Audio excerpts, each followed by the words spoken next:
Hello বন্ধুরা, সবাই কেমন আছেন? আশা করছি সবাই খুব ভালো আছেন এবং সুস্থ আছেন। আজকে আমি ঘরোয়া পদ্ধতিতে এগ টেবিল চপ বানাতে যাচ্ছি, যার জন্য আমি প্রথমে এখানে পেঁয়াজ কুচিয়ে নিয়েছি, কাঁচা লঙ্কা কুচিয়ে নিয়েছি আর একটা গোটা আলু সিদ্ধ নিয়েছি। তার মধ্যে আমি একটুখানি লবণ, একটু জিরে মরিচ, একটু হলুদ গুঁড়ো ও একটুখানি লঙ্কার গুঁড়ো দিয়েছি। দিয়ে এটাকে ভালো করে হাতের সাহায্যে ম্যাশ করে নিতে হবে। হাত দিয়ে ভালোভাবে পেঁয়াজটাকে এমনভাবে মাখিয়ে নিতে হবে যাতে একদম পেঁয়াজটা নরম হয়ে যায়। হ্যাঁ, শেষে আমি ভুলে গেছিলাম বলতে, একটুখানি বিট লবণও দিয়ে নিয়েছি। তবে আমার এই বিট লবণটা বাড়িতে চাট মশলার মতোই তৈরি করা। আপনারা রেসিপি চাইলে আমাকে কমেন্টে জানাবেন, আমি এটাকে দেখিয়ে দেব। দেখতে পাচ্ছেন আমি হাতের সাহায্যে খুব সুন্দর করে মাখিয়ে নিচ্ছি, একদম পেঁয়াজগুলো যাতে নরম হয়ে যায় আর আলুরও কোনো রকমের লাঞ্চ না থাকে বা কোনো গিট না থাকে। এবার আমি এখানে যে কটা ডিমের চপ বানাবো, আলুটাকে ভাগে ভাগ করে নেব। আমার এখানে 4টে বানাবো, তাই আমি এখানে 4 ভাগে ভাগ করে নেব। ততক্ষণে আমি ডিমটাকে ছাড়িয়ে নিয়ে নিয়েছি। একটা ডিম দু ভাগ করে নেবো, অর্ধেক করে নেবো। আরও একটা কথা আমি আপনাদের সঙ্গে শেয়ার করতে চাই, আমি ডিমটাকে এখানে প্রায় হাফ বয়েল করেছি, কারণ আমি ডিমটাকে আবার ডুবো তেলে ভাজবো, সেই জন্য আমি ডিমটাকে হাফ বয়েল করেছি। ডিম ওভারকুক হয়ে গেলে, কুসুমটা খুব শক্ত হয়ে গেলে খেতে ভালো লাগে না, আমি সেই জন্য একটুখানি ডিমটা নরম থাকা অবস্থায় নামিয়ে নিয়েছি। দেখতে পাচ্ছেন ওপর থেকে একটুখানি আমার ওই বাড়িতে তৈরি করা চাট মশলা আর একটুখানি জিরে মরিচের গুঁড়ো আর একটু লবণ ছড়িয়ে দিচ্ছি। দিয়ে এবারে এক এক করে প্রসেসগুলো আমি করে নিচ্ছি। এবার আমি আর একটা জায়গা নিয়েছি, এক এক করে ডিমগুলোকে সব সেট করে রাখবো বলে। প্রথমে এখানে আমি আপনারা চাইলে টমেটোটাও দিতে পারেন আর নাও দিতে পারেন, আমি এখানে টমেটোটা দিয়েছি, তার কারণ খেতে খুব ভালো লাগে এটা।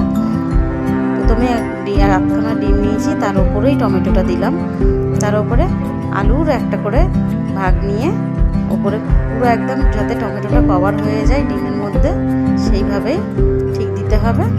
দেখতে পাচ্ছেন আপনারা এক এক করে আমি এগুলোকে সবকটাই একসঙ্গে করে নেব। ভালোভাবে বোঝাবার জন্য আমি আরও একটুখানি দেখিয়ে দিচ্ছি। আপনারা চাইলে এখানে কাঁচা লঙ্কার পরিমাণটা বাড়াতেও বা কমাতে পারেন। আমার বাড়িতে খুব একটা লঙ্কা খায় না, সেই জন্য আমি কাঁচা লঙ্কাটা এখানে খুব অল্প দিয়েছি, তবে এখানে কাঁচা লঙ্কাটা দিলে ভালো লাগে। প্লিজ আমার চ্যানেলটা যদি ভালো লেগে থাকে, আমার রান্নাগুলো যদি ভালো লেগে থাকে, সব কিছু যদি আপনাদের ভালো লাগে, তাহলে প্লিজ আমার চ্যানেলটাকে সাবস্ক্রাইব করবেন আর লাইক করতে ভুলবেন না। আর কী রান্না আপনারা দেখতে চান কমেন্ট করে জানাবেন অবশ্যই।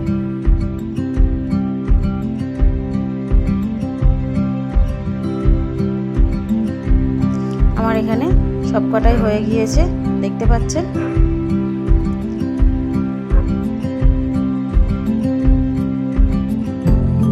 এবার আমি এটাকে সাইড করে দিয়ে একটা ছোট বাটি নেব, একদম ছোট বাটি ব্যাটারটা গোলার জন্য। আমি পরে দেখাচ্ছি কেন এই ছোট বাটিটা নিয়েছি।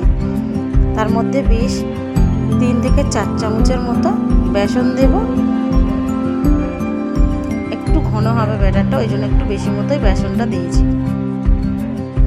এর মধ্যে আবারও জিরে মরিচের গুঁড়ো এবং বিট লবণ এবং নর্মাল লবণ সব কিছুই আমি দিয়েছি, চাট মশলাও দিয়েছি, যাতে একটুখানি ফ্লেভারটা ভালো লাগে খেতে।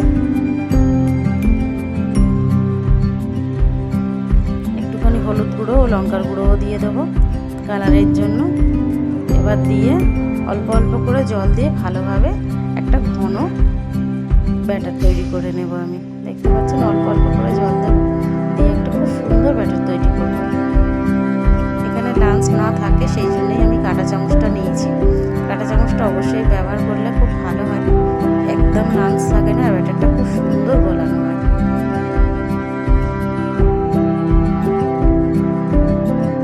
দেখতে পাচ্ছেন ব্যাটারটা কত সুন্দর হয়েছে। আমি ছোট বাটিটা এই জন্যই নিয়েছি, যাতে একবারে ওইটাকে ডিমটাকে দিয়ে চুবিয়ে তুলে নেব। বড় বাটি হলে হাত ব্যবহার করতে হতো, সেই জন্য আমি এখানে হাত ব্যবহার করবো না। হ্যাঁ, শেষে আমি একটুখানি সোডা নিয়েছি, খাবার সোডা, আপনারা চাইলে নাও দিতে পারেন, তবে দিলে ডিমটা বেশ খেতে ভালো লাগে, বেসন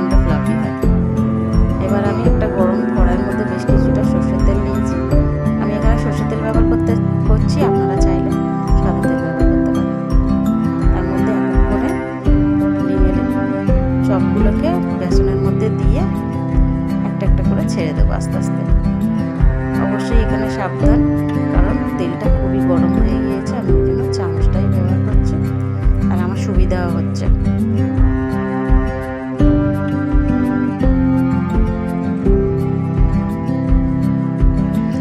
এবার আমি খুন্তির সাহায্যে চপগুলোকে সব উল্টে দেবো, একদিক থেকে আরেক দিক করে দেবো।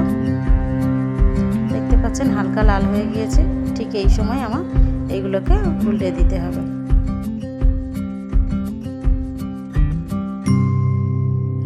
সব কটা হয়ে গিয়েছে, এবার আমি এক এক করে সব তুলে একটা জায়গায় রেখে দেব।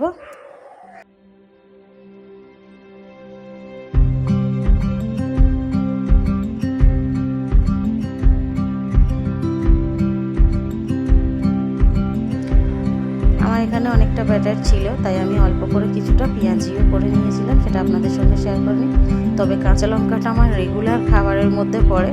প্রত্যেক দিন রোজার মাসে আমি এই কাঁচা লঙ্কার একটা করে চপ করে খাই, সেটা যে কোনো জিনিসের সাথেই চপ করে খাই। আমি পেঁয়াজির সঙ্গেও একসঙ্গে দিই, বা এসবের সঙ্গেও দিই, বেসনের সঙ্গেও দিই। দেখতে পাচ্ছেন আমি দুটো এই কাঁচা লঙ্কার চপও করে নিয়েছি।